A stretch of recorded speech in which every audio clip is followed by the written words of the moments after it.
फारूक हैदर साहब ने मौजूदा जो अवामी तारीख है इसके हवाले से माजी में भी इनके मुख्तलिफ बयानात आते हैं।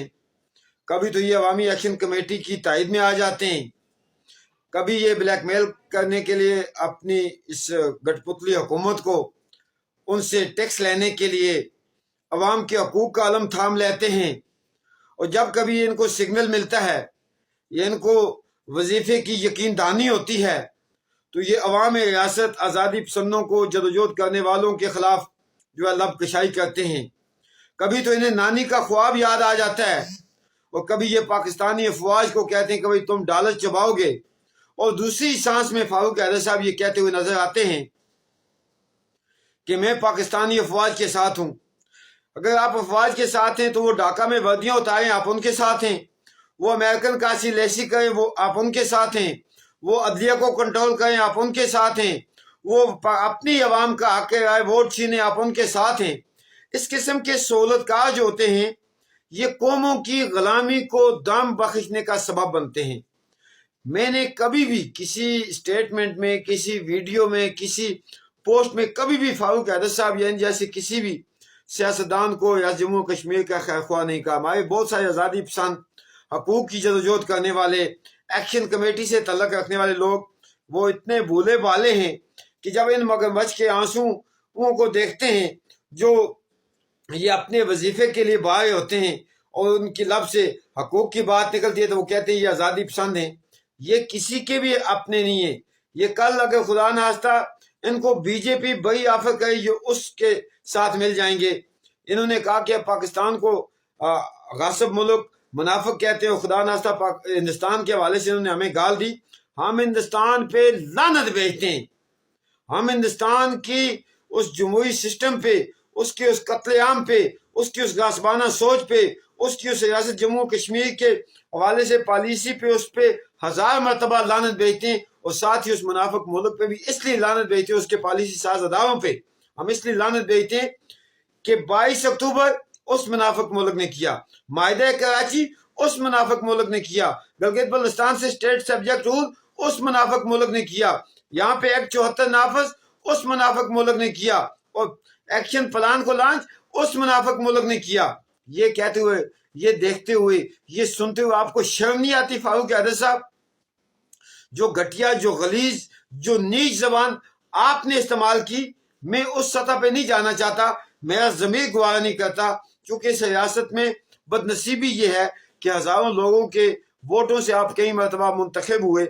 फारूक हैदर साहब, आप जैसा एहसान फरामोश वो इस ज़मीन पे मेरे जैसे सियासी कारकुन ने ना कभी देखा और ना देखने को मिलेगा। सरदार अब्दुल कयूम खान साहब ने आपको सियासत में लाया, आपने उसकी पीठ में छुरा गोंपा। सिकंदर याद साहब के साथ गए, मुस्लिम कॉन्फ्रेंस को आपने तकसीम किया, फिर मुस्लिम लीग बनाई, सिकंदर याद साहब का आपने क्या कहते हैं नाम इस्तेमाल किया, फिर आपने उसकी पीठ में छुरा गोंपा। जब आप लोग इक़्तिदार में होते हैं आप उनके कसीदे गिनते हैं, जब आप इक़्तिदार से बाहर होते हैं आप अपने आप को आज़ादी पसंद कहना शुरू कर देते हैं। जब आपको कहीं से मुराद और मफाद मिलना शुरू होती है आप फिर आपकी एक अलग ही जबान होती है। 2 दिन पहले आपकी एक स्टेटमेंट आई कि इस हुकूमत जो मौजूदा गठपुतली हुकूमत है इसका बोई बिस्तर गोल होने वाला है और खुदा न खास्ता आप अदम एतमाद लाने वाले हैं। आपकी जमात के मेंबरान पार्लियामेंट ने नेक्स्ट डे आपके खिलाफ प्रेस कॉन्फ्रेंस करके आपको आपकी औकात याद दिला दी। मैं खुद 2 साल इंडियन मकबूजा कश्मीर में उसकी काबिज अफवाज के खिलाफ मुसल्लह जदोजहद करके आया हूँ, जबकि आप इस वक्त क्या कहते हैं आपका पाँव कब्र में है, आप उम्र के ऐसे में आपको अभी तक वो नानी के ख्वाब से ही आप लोगों को बेवकूफ़ बना रहे हैं। आज़ादी पसंद हो, अवामी हकूक़ की तारीख में बुनियादी हकूक़ की जदोजहद करने वाले हो, ये रियासत जम्मू कश्मीर के लोगों के हीरो हैं, ये इस आज़ादी की जंग लड़ने वाले हैं, ये तशख़्ख़ुस को बचाने के लिए निकलेंगे। मुझे पता है कि आप इस वक्त बेरोजगार हैं, आप ज़हनी डिस्टर्ब हैं, आप कभी किस तरफ जाते हैं कभी किस तरफ जाते हैं। फारूक हैदर साहब, मैं इतना कहना चाहूँगा आपको कि आपको शर्म आनी चाहिए। अपनी कौम के नौजवानों को गाल देने से पहले आपको सोचना चाहिए आपके हल्के के कितने आज़ादी पसंद हैं जिन्होंने आपको शायद वोट भी किए होंगे, आज आपने उनको भी गाल दी। मैं ये मुतालबा करता हूँ कि आप आज़ादी पसंदों से फिल फौर माफ़ी मांगे। हम मुनाफिक को मुनाफिक कहते रहेंगे, काबिज को काबिज कहते रहेंगे, काफिर को काफिर कहते रहेंगे। हाँ, वो मुल्क जो हमारी قوم پہ مسلط ہے، ہمارے ملک پہ مسلط ہے، جو غیر آئینی غیر قانونی طور پہ ہمارے وطن پہ قابض ہے، وہ پاکستان ہے، وہ ہندوستان ہے، وہ کوئی اور ملک ہے، ہم اس کے قبضے کے خلاف، اس کے تسلط کے خلاف جدوجہد کرتے رہیں گے۔ آپ وظیفے کے لیے جتنے مرضی ہے پاپا بیل لیں، آپ کے ایک کیا کہتے ہیں سیاسی وہ بیک گراؤنڈ ہے کہ وظیفے سے آپ نے وطن کو تقسیم کیا، اسی وظیفے کی تلاش میں آج آپ پھر لوگوں کو بیوقوف بنا کے اپنی قوم کے لوگوں کو گالیاں دیتے ہیں۔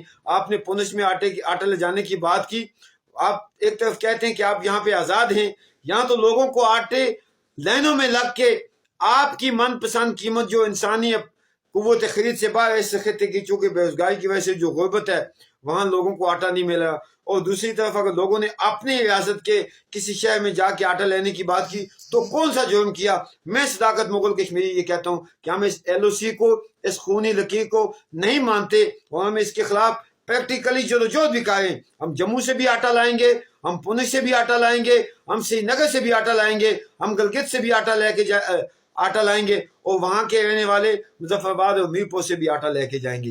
آپ جیسے گٹ پتلیے، آپ جیسے سہولت کار، آپ جیسے نوسرباز، آپ جیسے مفاد پرست، آپ یہاں پہ ریاست جموں کشمیر کے لوگوں کے اپنے نہیں ہیں، اب وقت آنے پہ اپنے ان آقاؤں کے بھی اپنے نہیں ہوں گے جو آپ پہ انویسٹ کر رہے ہیں۔ تو میں ریاست جموں کشمیر کے لوگوں سے یہ گزارش کرتا ہوں، عوامی ایکشن کمیٹی کو یقیناً فاروق حیدر صاحب کے اس سٹیٹمنٹ کی جو نازیبا گھٹیا غلیظ قسم کی انہوں نے گفتگو کی، اس کا جواب دینا ہوگا۔ اس کے ساتھ میں ریاست جموں کشمیر کے لوگوں سے گزارش کرتا ہوں کہ آپ 11 مئی کو عوامی ایکشن کمیٹی کی کال پہ اپنے حقوق کے لیے مظفر آباد کی طرف مارچ کریں، پرامن مارچ کریں، اور انشاءاللہ ہم سرخو ہوں گے۔ فاروق حیدر صاحب یہ جیسے دیگر جتنے بھی سہولت کار گٹ پونجیے، نوٹنکیے، فراڈیے، نوسرباز، کاسا لیس جو ہیں یہ ناکام ہوں گے۔ جیسے یہ بھی کہہ رہے ہیں کہ یہاں پہ کوئی سیاسی پارٹی نہیں ہے، اب یہ عوامی ایکشن